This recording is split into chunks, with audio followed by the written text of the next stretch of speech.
Ngerayain Natal bisa dihukum mati.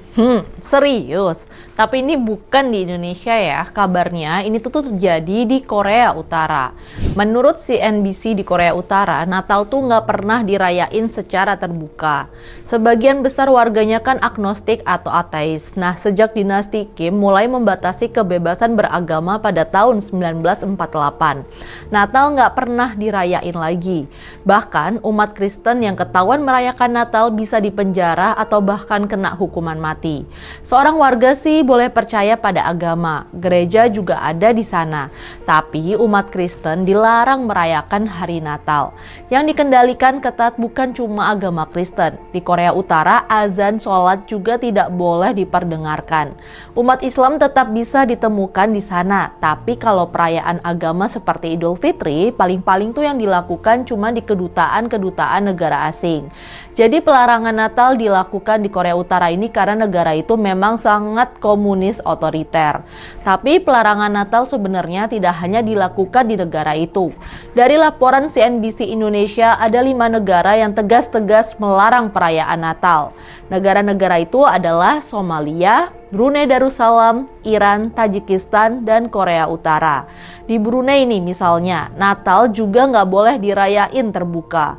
Umat Kristen di Brunei bisa ngerayain Natal secara tertutup, tapi harus lapor ke pihak berwenang.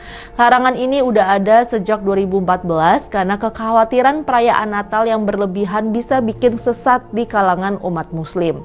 Kalau ketahuan merayakan Natal secara ilegal, bisa kena denda sampai 280 juta rupiah atau penjara 5 tahun. Iran juga melarang perayaan Natal di tempat umum. Larangannya meliputi semua aktivitas Natal, mulai dari pohon Natal, dekorasi sampai pakaian Natal. Dan kalau ada yang nekat melanggar, bisa kena denda atau penjara. Tapi umat Kristen di Iran masih bisa merayakan Natal di rumah. Di Somalia nih, larangan Natal dan Tahun Baru sudah diterapkan sejak 2009 setelah mereka adopsi syariah. Salah satu alasan utamanya mereka khawatir ada serangan dari kelompok Islamis. Jadi kalau Natal dirayain terbuka itu nggak boleh, tapi kalau cuma di rumah masih bisa sih.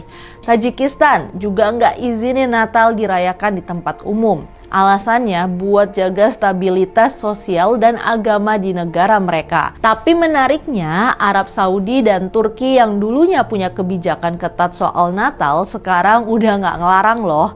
Di Arab Saudi, meskipun mayoritas penduduknya Muslim, mereka mulai lebih toleran terhadap umat Kristen yang ingin merayakan Natal tanpa gangguan. Begitu juga di Turki, yang sejak lama jadi negara sekuler, memungkinkan umat Kristen untuk merayakan Natal tanpa masalah. Dulu banyak orang di Indonesia yang menganggap Arab Saudi sebagai kiblat Islam dunia, sebagai negara dengan mayoritas Muslim dan penerapan syariah yang sangat ketat. Arab Saudi jadi panutan dalam hal kebijakan agama.